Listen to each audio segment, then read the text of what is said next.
it's the norm for him. Hey, babe, let's talk. And now when he said, hey, babe, let's talk, I'm like, I don't feel like it. But I'm not saying that because I need to take advantage of that. I helped him get here. That was. But you know what helped him with that though? What I said in the beginning, the whys and whats.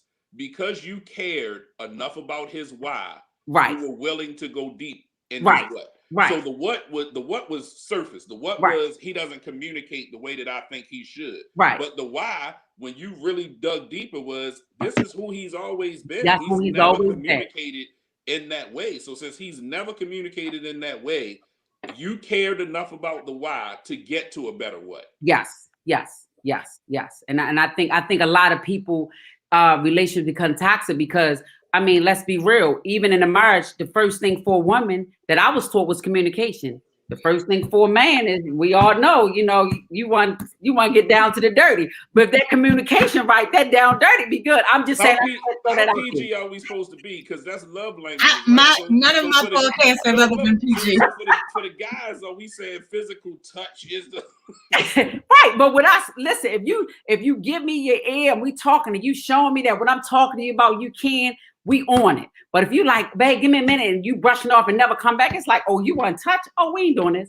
And you're not supposed to do that. But that's what happens. And it causes relationship to become toxic. And you don't even know where it started from. You don't even know why I'm mad. Right? Make sense, Pastor? Because you look like... No.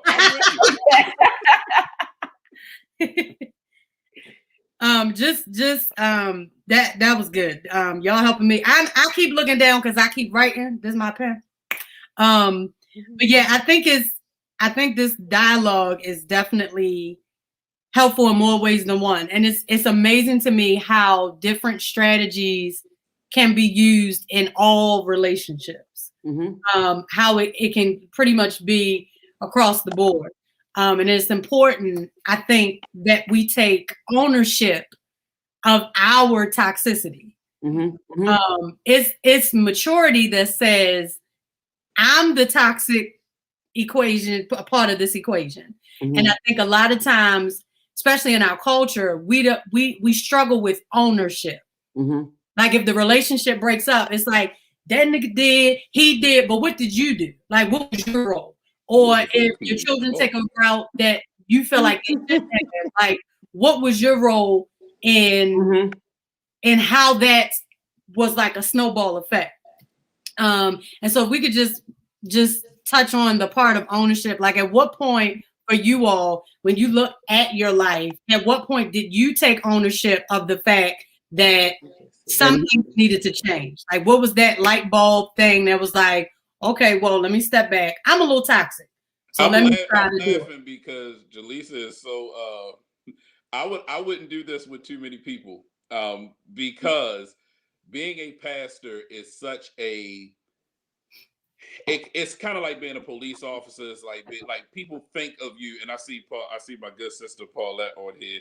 And we have this conversation all the time. Like, upon your profession, people don't see you as anything but your profession, right?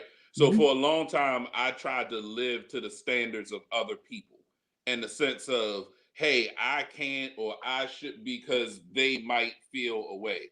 So to answer your question, when you said, like, when did you take ownership? I think for me, the turning point of my life was when I started accepting, and I wish we was on YouTube so I could say it how I really want to say it. We're on YouTube too, Pastor. So but we're on Facebook Live and all my oh yeah, that's right. You're a pastor of the Lord's Church. My parishioners is seasoned saints. I'm sorry, pastor.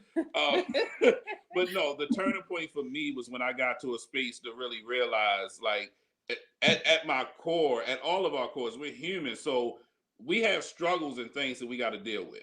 So to stop trying to deny the fact that I have those things was my turning point. Like, to stop acting like things that weren't, because I had a bad history of that. Like, well, it's not like it's not still in me. I just couldn't let anybody see that it was in me. So in that, the ownership piece is the biggest piece, and my wife is listening, and I know she's probably happy. Hey, first lady. Yeah, hey, honey. She's probably happiest about this part is when I really started to take ownership for me, and I'm giving you guys kind of what I gave our congregation. 2 words changed my life. That's fair. That's fair changed my life. I was always, it had to be somebody else's fault. I had to get my point across. I had to be right. It had to be like what I was saying, you ain't listening. And that's fair, legit changed my life. To understand that I don't necessarily have to agree with somebody else to understand that their point is fair. And that was a flaw that I had. So the thing for me that helped me was understanding that it's fair for you to think what you think. Like you really think about it in a practical way. 70 million people voted for a dude that the other 70 million people thought was crazy. But 70 million people said, give me 4 more years of that. Is that, who am I to tell them that what their thought process isn't fair? I don't agree. Because basically you can't argue their feelings. That's their feelings, right? Right. And you have, and I think the free, so we probably get ready to set somebody free with this. Felt this in Mashundo. Here it is. Also, that you know it ain't real churchy till you do this. You gotta rock. It's fine until you do this. Then it's stupid. We can set somebody free. Being free from the opinions of others. And understanding that you do not have to RSVP for every fight invitation. Come on, you do not. So some stuff that, again, when you're asking the question, like what helped me, was learning that it's some people I'm never going to change their mind. They're committed to misunderstanding me. That's not my assignment, and neither are they. So freeing myself from that, I think, was the piece for me that has helped me the most. And my quest to, and I keep laughing because she keep looking at me like, she let me know when I'm doing a good job at it or not in real life. My quest to be a better person, like that's my ultimate quest. And that's why I love this conversation, because my biggest things were, how do I be a better person and a better family person, right? Because sometimes we're better to the people outside of our families than we are to the people inside. So how do I be a better parent? Like, how do I better love on my kids? Wow. So with me, when I was married to my children's father, it was toxic, right? Because my boy's father, who's now gone home to be with the Lord, he passed away. And one day I called my first lady. We had got into this big argument. Now, mind you, I have seen that generational curse that I have seen my mother and my stepfather always arguing, fighting. I mean, it was like that was just your breakfast in the morning, right? So what happened was I started seeing her in me, right? So I was trying to fight against it. So I called my first lady crying one day and was like, something is going on with me. It's not always, I need help. Help me be a better person. Help me to be who I need to be as a better wife, as a better friend, as a better help. Because I knew I had some issues, but I didn't know how to deal with them. Right. So what I did was, when I say I cried and prayed and poured over and was like, First Lady, I need your help. I can't do this no longer. And she said, I want you to start dealing with you. Start seeing what you do wrong. Start seeing how you converse. Start seeing how you can. I mean, because I can curse somebody out in 2 seconds and said everything there was and keep it moving. And I knew that I was disrespectful to him, no matter what he did. This is my thing. When people say men ain't this, men ain't that. Listen, men are good. They came from God. I don't care what's going on with them. They are good. I feel like they one of the best things that God has made, right? And it's because he's not responding to me that the way I feel like I should have been responded to, doesn't mean I should disrespect him. I don't think no man should be disrespected. I don't care what they do, in a relationship. You take control over that. And if you're being disrespected, leave. Because his issues that he's dealing with is now coming back down to you because you're the closest thing to him. So I started dealing with me. And I started recognizing what I need to do wrong, how I need to respond. What could I do to be a better wife? Because actually, it was in my control to change my environment. Now, if it didn't change, it wouldn't be my part. Because right. Now it was time for me. I seen my grandmother be submissive all my life. Some of the things I would say, oh, Grandma, I ain't doing that. But now I see me, I love being submissive. But I couldn't be submissive until I knew or learned how to deal with my issues so I can know how to fall in line. You understand what I'm saying? So once I started figuring out what was wrong with me, what I need to do to change me, stop getting opinions of others who meant me no good. Because if you get opinion of this and you get opinion of that, by the time you figure out the opinion, you still screwed up. I grew up with low self-esteem as a little girl all my life because I didn't have my mother and father's affection and emotional support. So what I did was I started say something slick. You know, a guy couldn't say nothing slick to me because I had 5 other things to say to him. And at the end of the day, I'm going back and forth with somebody not even dealing with my own issues. So once I started digging deep in who I am, it helps me to even be a better listener to when girls say, "Oh, niggas," well, guys know good. That, you know, they this. No, it's not that. He might not be for you, or you might not be strong enough to help him be the man he needs to be. That might not be your calling, right? Because I believe as a woman, and I hate to say stand in our place, because that can be sometimes too out there. But I just think sometimes we need to sit back and listen to them, right? And realize who they are. And then instead of saying, who you think you talking to, babe, the way you talk, even a guy friend, I don't think you talk to her why did you talk to her like that? Right. Like, I think you could have handled that a little bit better.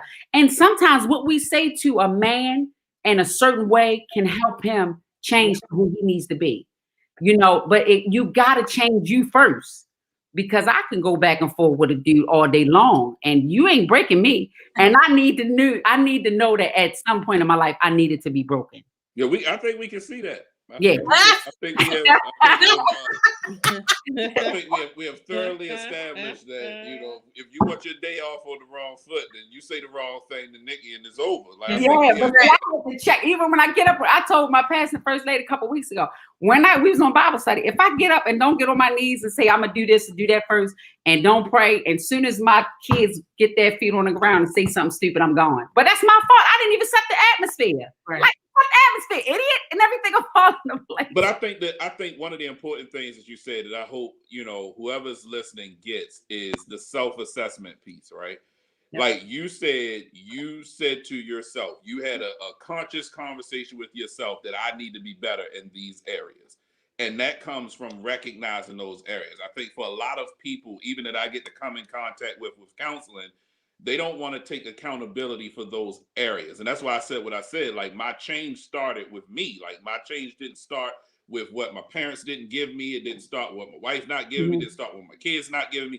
It legit started with me saying, hey, I got some stuff that I need to fix. And if I don't work on or fix these things, I can't be beneficial to anybody else around. And that's when you were talking, that's the biggest thing that I got is your relationships started to change when you started to change you. Because even our response, like you said, we aren't responsible for what people say or do to us. Nope. We are responsible for what we say how or we do in response. Right. Yeah. Because my thing is get out of there. You know, I had a friend who said, well, I haven't been happy for 10 years. Oh, girl, you better than me because I ain't doing 10 days. But did you start working on you first? You know, like, come on, like we got, and I think taking responsibility for our action and how we respond and what we say. And also knowing that we dealing with demons that we didn't ask for, right? Yeah. That part.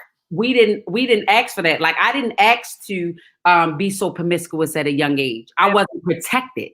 Right. At a young age. Damn. You know, so am I blaming my mother and father? Absolutely not. Those days are over. Been there, done that. Listen, now how can I change this environment? How can I make sure that my children don't live the same lifestyle? Things like that. So yeah, it's a lot, and it's a fight. It's a daily fight. If people say it's easy, hey, I take my hats off on them. But for me, it's not easy. It's not. And what you said about you having to make that decision to change. So too many people live in this is what I was given, and now I'm stuck with it. No. This is what you were given, but it's your opportunity. It's so like we joke a lot. We play spades and cards and stuff. Just because I got a bad hand in this hand in spades don't mean I don't play it. Right. I still got to play this hand that I got. So too many people live in, well, I got a bad hand, and because I got this hand, this is where I'm at. No. We can go board for this one round, and after we go this board, we get that big joke, that little joke. Next. So it's not about staying in where you're at. Yes, everybody starts in different places, and is it quote unquote fair that you started there? Maybe not, but you did start there. You did get those circumstances. You did get that parent. You did get that situation. You did end up at that job. What you do with it from there is then it's on you. Yeah. I think that one of the things that we tend to overlook is that you attract what you don't heal. You give birth to. Oh, what baby, you let me don't tell you need. something. You manifest what you don't need. Yes, sir. A lot of times, and I'm gonna have kids, and I'm gonna do it different. I'm gonna do it better than my mama, do it better than my daddy. You won't if you don't heal it. Nope. I'm gonna birth this business. I'm gonna do this. I'm gonna have my money. I'm gonna stack my paper. You won't if you don't heal. Yeah, I tell people all the time, you are who you attract. Yep. Right. You always. So I attracted an abuser. Right. Once I got my tail beat, laid up with fractured ribs, I was like, oh, I seen this before. Oh, this ain't happening to me no more.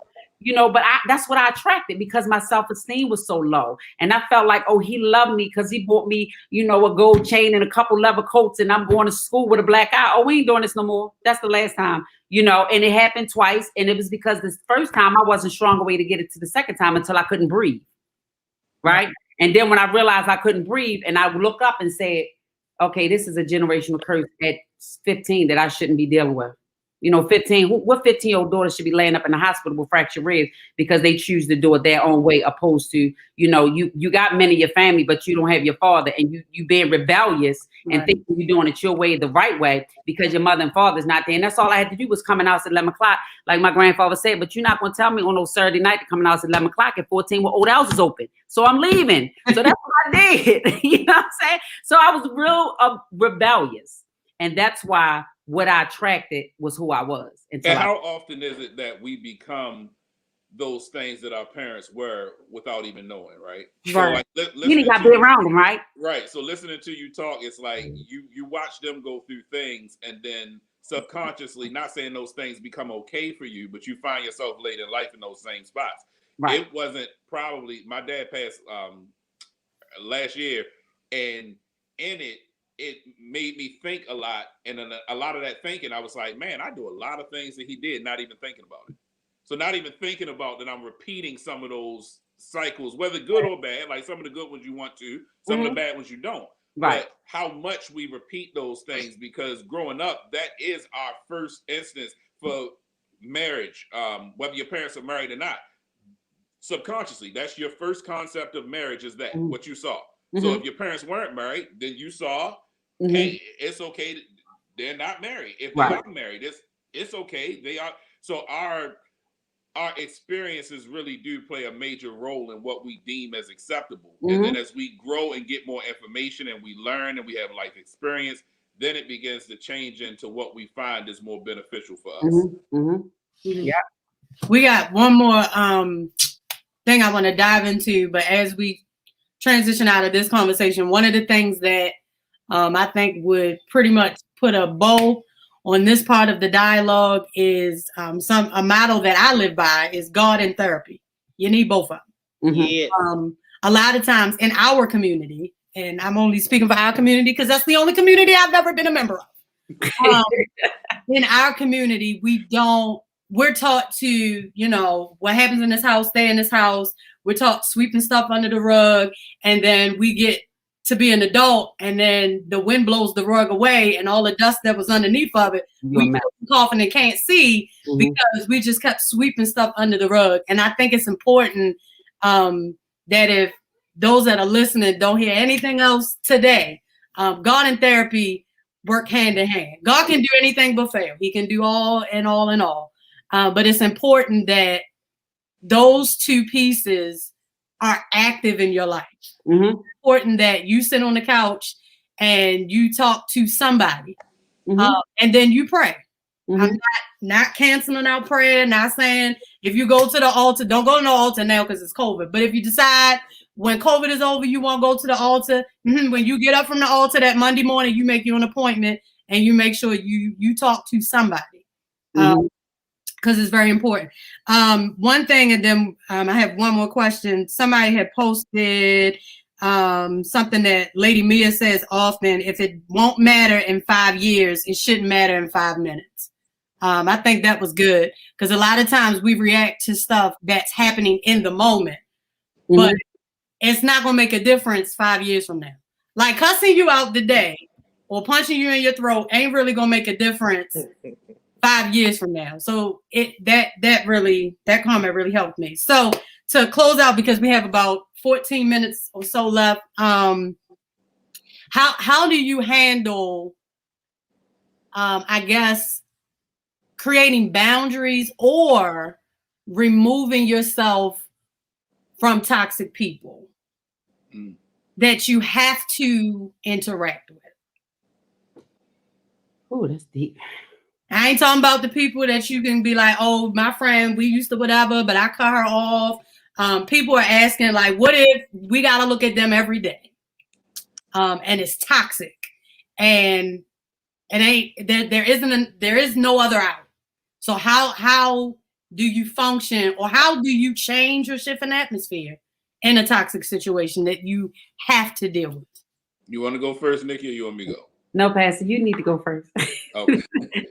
So I think the biggest thing is we teach people how to treat us. Mm-hmm. If we're talking about a job situation where I have to be around this person every day, Mercy. if we're talking about relationship where we're trying to figure out if we're gonna make this thing work, we're in the same house. If we're talking about a parent that's struggling with a child, we're talking about a child and somebody's watching this and they're 40 and they're struggling with their parent. We teach people how to treat us, and by that I mean what you allow to be acceptable becomes acceptable. Mm-hmm. Not for that one moment, but all the time. So the first time that I allow you to do whatever it is, that now becomes the acceptable piece of our relationship, whatever it is. So if I'm teaching you how to treat me, then I'm addressing situations as they occur. Never in a way to be disrespectful, not ever, Right. but in a way to say, this is my standard. And standards aren't movable. They're not negotiable. This is my standard. Like I'm a pastor, but I don't think the walk by faith people would get too mad at me when I say this because they know how I am. No disrespect will be tolerated anytime, because I'm not disrespecting anybody. I'm not out here just looking for people to. So I'm teaching you how to treat me. If I feel like your comment was a little too off the cuff to me, whether it's on social media or not, if it's on social media, I'm gonna let you know how I felt. If you continue to do it, I'm gonna delete and block you, and I'm gonna enjoy the rest of my day. But I'm not gonna allow you to treat me a certain way. If it's a coworker that you're working with, and you're having a tough situation with a toxic coworker, you teach them how to treat you. What is acceptable in our conversation and what's not. Right. So I think that is the biggest piece for me, is not allowing people to do what's comfortable for them at the expense of yourself. Wow. Jesus. That's deep, because I had to learn that. Let me get my pen. Hold on. Because I wanted one more time. So not allowing people to do what's comfortable for them at the expense of yourself. Meaning everything costs something. Mm-hmm. Everything costs something. So even the most valuable thing that costs is time. People say money. I totally disagree. My time is way more valuable to me than my money. So what I can't do is waste it on somebody who doesn't deserve it. I'll spend it with you if you deserve it, and I'll invest it in you if the relationship is worth it. But I can't afford to give you more time than I'm willing to lose. That's good. And I saw somebody post boundaries. Like, how do you set boundaries? That to me is how you set boundaries. Mm-hmm. The boundaries are based on, I control the level of access you get to my life, not the other way around. Mm-hmm. People don't determine, like, so we have this weird thing, like, and you know, me and I talk about this all the time. Like, somebody texts you, how fast you text them back. Like, you determine when you do that. Just because you hit me with your problem doesn't mean it becomes priority in my life, because it was priority to you at that moment when our relationship isn't reciprocal. Like, I can't hit you and you hit. So you determine the access that people have into your life, and then you determine the level of what you're willing to give in terms of investment into said relationship. And then that creates the boundary. People will get it. They understand action way more than conversation. That's deep, because growing up wanting to be accepted, at one time I didn't have boundaries, right? Mm-hmm. So it was like everything was good. Everything was good, but it wasn't good, because I was in situations and places I had no business, because I let anybody have access to me, right?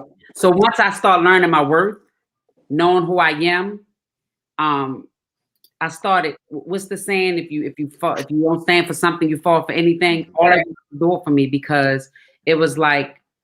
So now, what I started doing, if I didn't want to have no dealings with you, or if I didn't want to, one time if my phone rang 9:30, 10 o'clock at night, you're not gonna answer.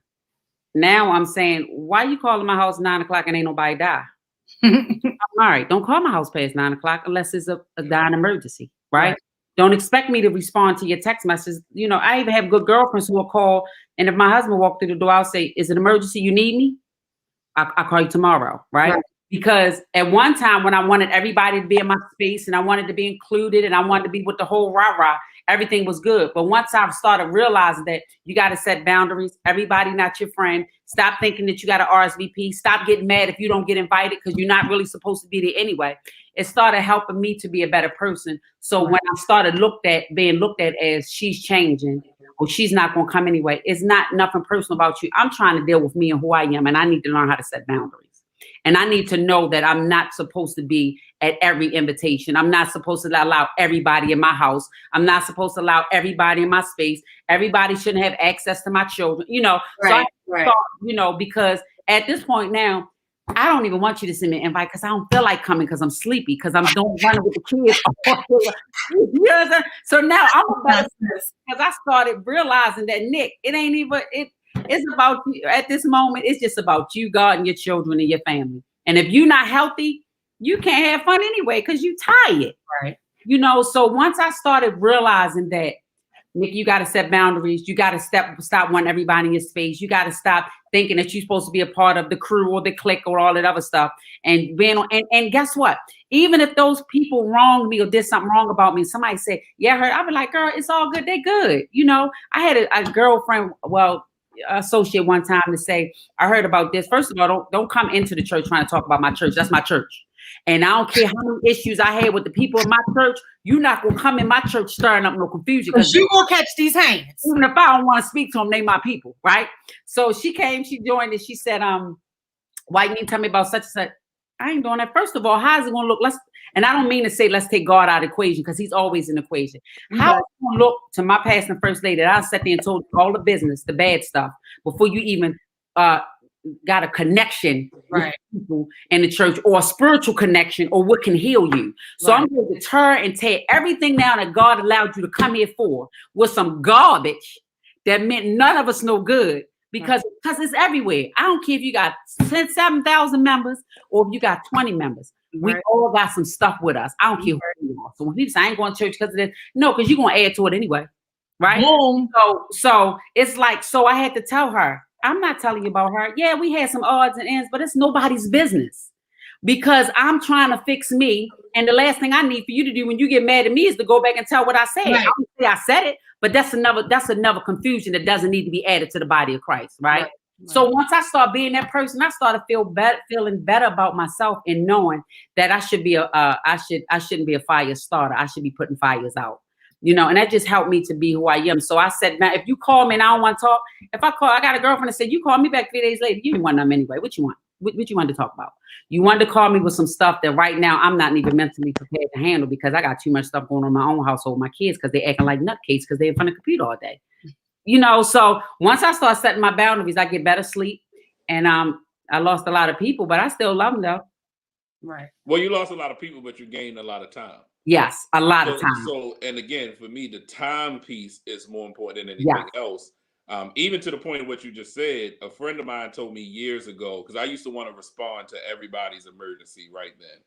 And he said, most of the time when you don't respond right away, by the time you respond, they've already figured it out. So the fact that they figured it out meant they would have figured it out without you anyway. But we create these things by not having boundaries that allows people that, again, that access to us to fix every problem, which then alleviates them from having to do it on their own. Mm-hmm. Yeah. And that church piece, that's probably a whole nother hour. Oh yeah, I listen. Conversation. Don't play with me about listen. Yeah, I think we need to have something for the saints, because I'm really big on when people use this whole church folk thing. Most of the time, it's church folk promoting the mess that happens whereas you don't see it in other facets of life. Yeah. Only inside a church do you see church people so negative, especially about the place that you attend. Yes. Like if you go there and you love that place, why would you want to cast negative aspersions out in the atmosphere about the place that you go and you? But like that's church, that. you get a choice. You can choose which one you go to. So people choose to go to a place to talk about the place that they chose to go. Guess what? Because Pastor ain't do what he was supposed to do, right? Because Pastor and the first lady ain't even helping out, but the thing about it is, you that's your issues. That's back to that toxic. If you deal with you and realize, let me tell y'all something. Pastor and first lady has always been not taking nothing away from my mother and my father. I swear, I love them dearly. I don't care what they did or didn't do. They my mother and my father. But Pastor and first lady has really taught me how to be a woman, a young lady, a mother, a wife. Take it. They done poured so much into me. That's why I don't play about them. Don't say nothing about them. Right. So when I went years ago, after I lost the boy's father and everything, I would call Pastor, text me, he don't respond. And since he knew me since I was 7, right? So I'm thinking he got to respond right away. And he's Nikki, you gonna learn. I'm gonna teach you. I'm not going to respond. And see that allowed me to be taught even when it comes down to my husband. If my husband going to man cave, that's nothing personal. He needs some time, right? So I learned all of this, So when people in the church and they acting like, oh, this and that, and the pastor ain't do this. Guess what? If you trust and believe that your pastor is led by God, how you want him to sit somebody down and he ain't sit your tail down? Right. Because of your personal feelings. So Pastor, that is a whole nother that's another one. But when you said it, it really got me because I struggle deeply with that because it goes back to the thing of like everybody has stuff. So if we sitting everybody down, then who gonna sing? Who gonna usher? Because I thought the church was a hospital anyway. We there to be worked on. Bigger than all of that. Who gonna preach? Because I got stuff too. So it's like you have to be in that space of understanding. But because we getting too far away from what you I know. Because that was Pastor, you started that. I did. That's totally, and I didn't do this either when I started. So it wasn't even churchy because I didn't do this. But the boundary piece of it, I think, extends to every facet of our lives. Yes. And I think Nikki said it again, like the access that you give to people. That's how you create boundaries by creating that level. So even with what you said about Pastor Johnson, he created a boundary level to let you know, hey, I'm not with the amount of members that you guys have. I can't respond to everybody as soon as they need me to. That's what God's for. Yeah. So God uses me, but I'm not God. Right. And I think that's again a level. And that taught me to build a closer relationship with God. Yeah. Because basically, once I converse with God, then Pastor come and he'll confirm it. Right. Yep. So that taught me to have a closer relationship with God. That taught me to allow First Lady to come in where she needs to come in and do her part as my spiritual mother, right? So that was the boundary piece because I'm spoiled. My mother and father wasn't there. I'm used to getting what I want because I was in the street getting what I want, right? So now I got set boundaries. All right, Pastor, you ignore me. And all right, you going to ignore me. I'm going to go to First Lady now. But first of all, I should have called First Lady first, right? But I felt like since I know him since I was 7, that I could have the accent, no boundaries. So I had to learn. But see, people don't want to go there and admit that they realized they did something wrong and they should have been talking to the First Lady first. That's a whole nother subject though, right, Pastor? But I'm just saying it just all comes with the bound. And I had to learn boundaries at an early age. At a late age. I'm sorry, at a late age. But again, y'all done got my mind's all discombobulated. A podcast scheduled for the spring talking about church chaos. I've been really wrestling with it because it's such a delicate conversation because everybody's in a position where they feel like they right. Mm-hmm. Like from a pastor standpoint, from a parishioner standpoint, from a leader standpoint. So I've been wrestling in my spirit about how to have that conversation effectively. But you have a point. Both of you have a valid point. And it's crazy that the way God works, because Jesus Nazareth will tell you, Pastor P is the exact same way. There are some things that she just does not respond to.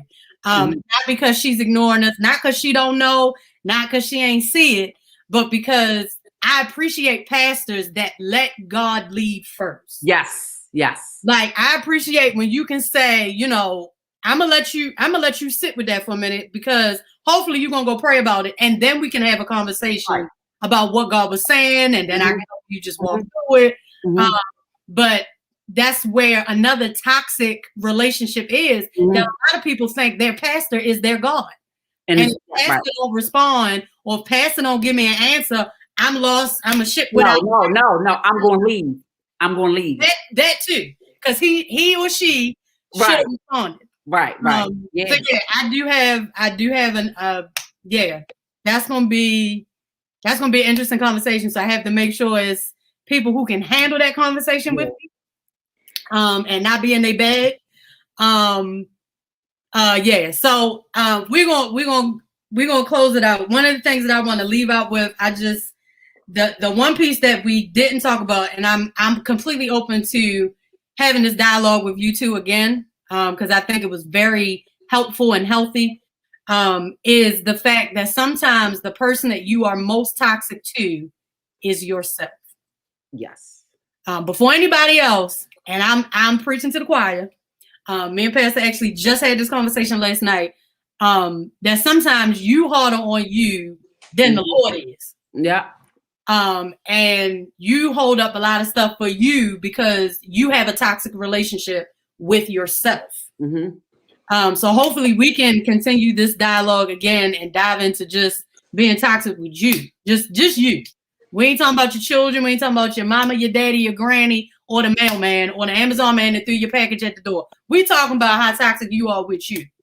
So if y'all can just give us like a nugget on that as we roll out, just whatever, I guess, an encouraging word or a thought process or something of being toxic to yourself and how to set boundaries with yourself. Go ahead, Pastor. You got it first this time.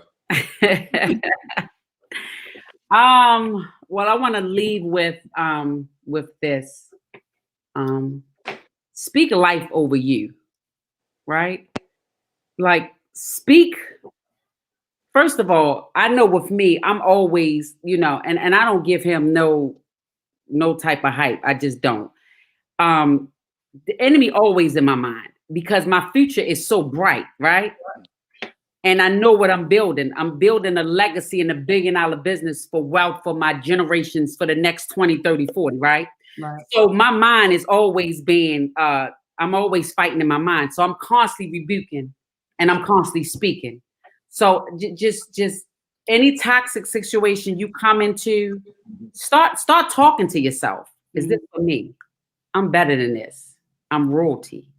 I'm a king's kid.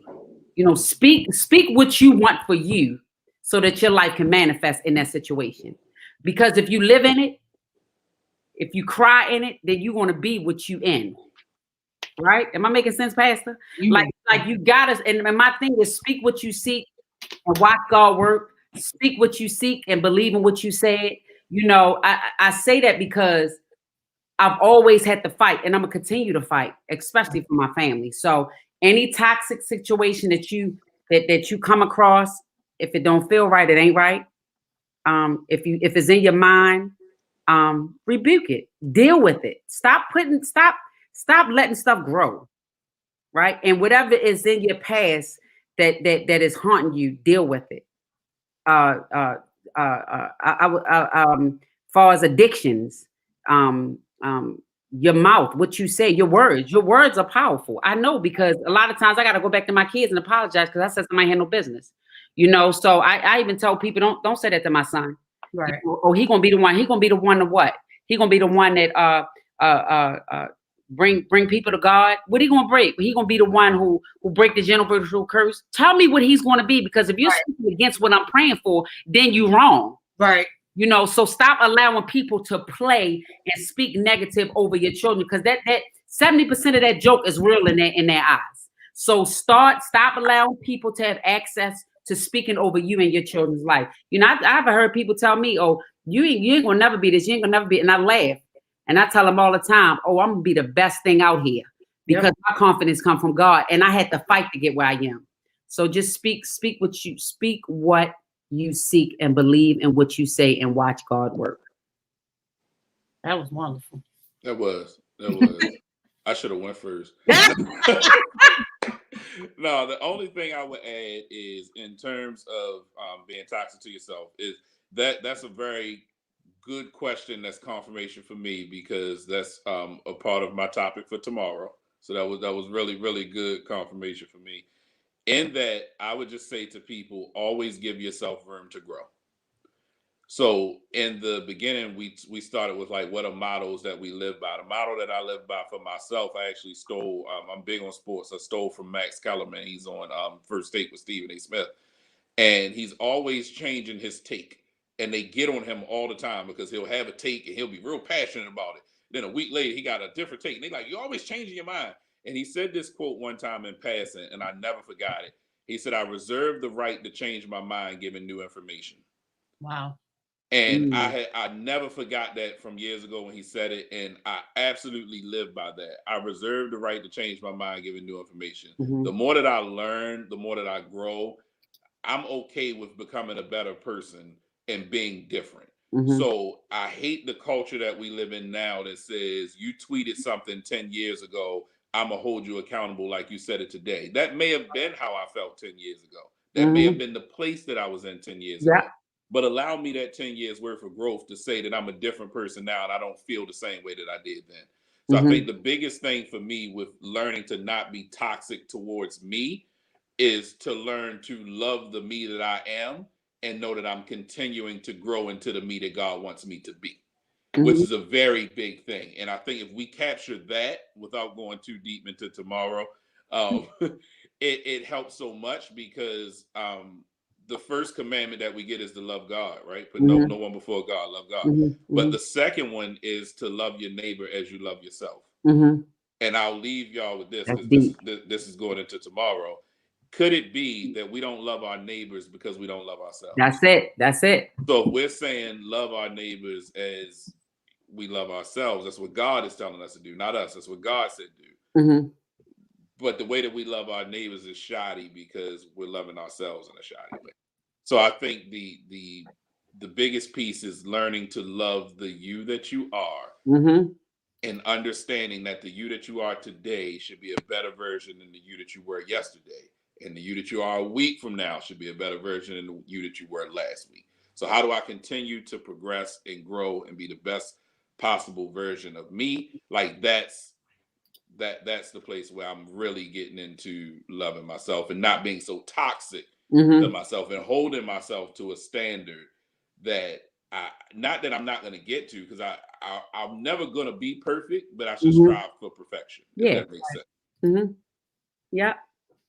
Yeah, that was good. Lady Mia said, give yourself the same grace that you're willing to give to others. Stop shouting her out, because all she's doing is stealing. She convicted me a little bit, though. That's why I'm stealing my stuff. Like, I say all the time and dropping it in the chat, and y'all like, this is the best thing. And I'm like, if you don't do that. Don't do that. No, I'm joking. That's good. I appreciate the both of you for this conversation. Everybody does know that y'all did not meet before this point, but you would not be able to tell at all. And that's the thing that I love about these podcasts and the people that God kind of tells me to connect together. Y'all gelled so well, definitely fed off each other and helped so many people. So I just want to personally thank the both of you for doing this. Pastor Dane, because you are passing the Lord's church, I appreciate you doing it as well. Because you know, with Lily, it ain't really no telling what you can get yourself into. So I appreciate you. As long as I don't make the Baltimore Shade Room, I feel like we're not doing that. Oh, your wife ain't gonna let that happen. Let me tell you. Slip up and say she done threw something else, and I was like, something's out. I definitely do. Like, from the bottom of my heart, I really appreciate it. This has helped me. This has helped others. I'm quite sure that it has helped the both of you. Our next podcast is, what month is this? February, March the 6th. It'll be with my pastor, Pastor Paulette, and co-pastor Lady Lisa Harvin from the Greater Emmanuel Faith Temple. We're talking about Wonder Woman Shipwrecked. Kind of talking about the idea of the concept of being a strong Black woman and what that means, and why why it is that. Like, we didn't sign up for that, but it was a label that was given to us that we chose to step into. So that is the next one. And then after that, I have Bishop Durant Harvin and Michael Parker talking about Uncovered Kings. That one is going to be March. Kind of talking about how we don't cover our brothers. They get a lot in the street, a lot of beat down from other people. They are walking target, and then they come home and they get shot even more. So we want to household. That's it. Exactly. Yeah. We want to just talk about how to build up our community. That's the whole purpose of this podcast. At the end of the day, every podcast that I've ever done, the goal is to be whole. I just want my people, the people that are connected to me, to be whole, to be healthy, and to be aware of changes that they need to make, changes that I need to make. So I hope everyone can join us next month. I might slide another one in for February. I'm not really sure. But I do know that those two podcasts are confirmed. And then Church Chaos, we're going to hit that in the springtime. And just, we're gonna put on our gloves and we're going to fight it out. It's going to be a tight conversation. Because I think it's a lot of pressure on pastors to be everything that they were never supposed to be. Yeah, because everything. Oh, go ahead. Okay. Yeah, they weren't supposed to be Superman, Wonder Woman. They just supposed to be pastor. They are supposed to lead. A shepherd leads the sheep. A shepherd don't do all of the stuff that we making our pastors do. And everything is getting to them that should have stopped. Yes. Yeah, right. Like and we don't protect them. Nope. I mean, I'm gonna just be honest. Like, we don't protect. Well, Faith Christian Worship Center does, Walk by Faith does, Jesus Nazareth does. But there are some churches that they just do, because you can't come not even the 6 feet social distancing. You can't come 6 yards. I mean, I done tapped somebody on their shoulder before when I heard them. Or pastor.